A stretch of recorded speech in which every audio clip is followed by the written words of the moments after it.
السلام عليكم ورحمة الله وبركاته waa qaybtii labaad ee ah qaabka loo qoro amba maafiska beginnerka amba basic ah sida loo qoro amba loo barto qoritaanka luqadda Carabiga.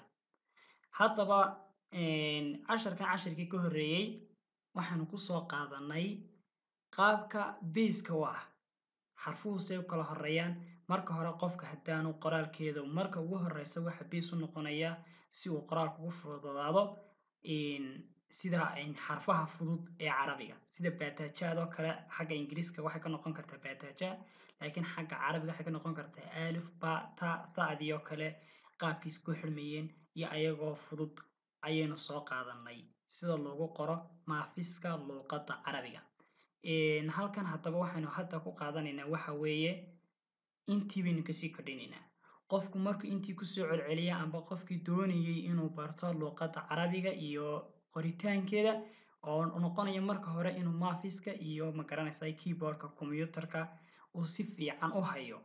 Waxaa haddana kasii gudbaysa intii marka xiwaarkii aad samayso practical ku soo qaadato inaad kasii kordhiso oo cashar ka badan aad qorto. Iminka halkan waxaa ka muuqda xadiisku uu ka yar badan yahay intii hore hadhow si aad magaranaysa majalad Carabi oo kale u qori karto haddii xiwaartay haddii xadiistay hadday tahay magaranaysa waxyaabo kale oo ah imtixaanaad oo kale hadday tahay buug oo kale hadday tahay magaranaysa maqaal aad wax ka qorayso luqadda Carabiga oo kale marka wuu kasii badanaya marba marka kasii dambaysa. Marka iminka halkan waxaa ka muuqda waxa weeyaan xadiis. Iminka xadiiskaas oo kale ayaad ka qoraysaa magaranaysa ayaad practical ku qaadanaysaa. Marka halka haddaynu ku dhufanaa iminka oo halka ku dhufano halka waxa ka soo baxay xadiis 1 xadiis 2 xadiis 3 ilaa way soconayaan 4 5 6 7 marka mid kasta practical baa ku qaadanaysaa. Mid kasta practical ayaad ku qaadanaysaa. Mid kasta practical ayaad ku qaadanaysaa. Iminka inagu waynaga yar qorina. Iminka si aan u qorayo ayaa loo qoraya bal si aan u qorayo waxaan filayaa si aan u qorayo loo qoraya.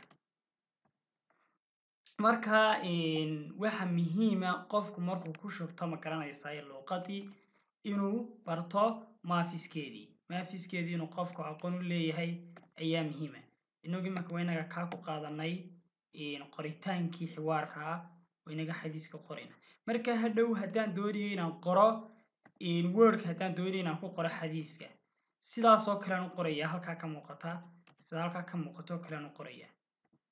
Sida halka ugu qorayo kale ayaan ugu qoraya hadhow wordka. Marka waxa muhiim ah inuu qofku ku qaato practical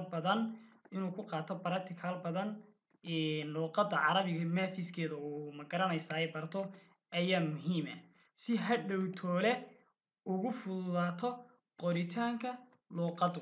Marka iminka halka haddaynu mar labaad eegno aynu furno waxa ku yaala hadday mar labaad furno ka kolba ka doonaysid baad ku samaynaysaa xiwaarka kolba ka doonaysid ayaabaad ku samaynaysaa xiwaarka oo practicalka ku qaadanaysaa sida halka ku qoran ba halkaas ku hagaysa qaabkaad u qorayso.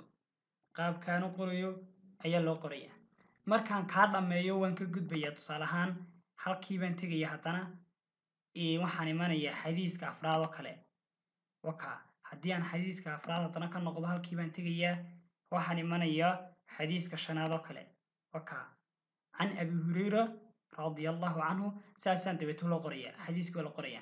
Marka waxa muhiim ah qofku inuu aqoon badan u yeesho qoritaanka luqadii magaranaysa hadday tahay qaybtii maafiska inuu celcelin badan ku sameeyo. Marka iminka halkan waxaan ku soo qaadanay waxa weeyaan intii shalay inuu ka kordhinay amba magaranaysa videogii hore soo gelinay inaynu ka kordhinay oo aynu cashar ka badan aynu soo qaadanay. Marka sida halka ka muuqata ayaa celcelin badan aad ku soo samaynaysaa.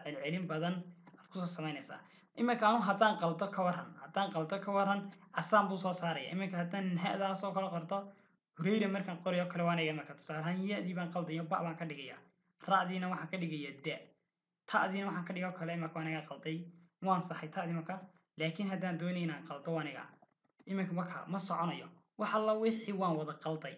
wax casaankii waa qalad laakiin haddaan ayadoo sax qoro ayadoo sax haddaan iminka qoro waan iga markaa saxay iminka aniga marka kuwa huruudi waxay noqonayaan aba doogdoog waxay noqonayaan kuwa sax ah kuwa casaankina waxay noqonayaan kuwa qaladka marka inuu ku celceliyo qofku weeyaan uu barto maafiskii luqadda carabiga ee biiska waxa qoritaankeeda insha Allah bidmillaah kariin intaan waan kasoo kordhin doonaa intii soo gelin doona clipkii ku xigay insha Allah halkaas ku joojinayna assalaamu calaykum waraxmatullaahi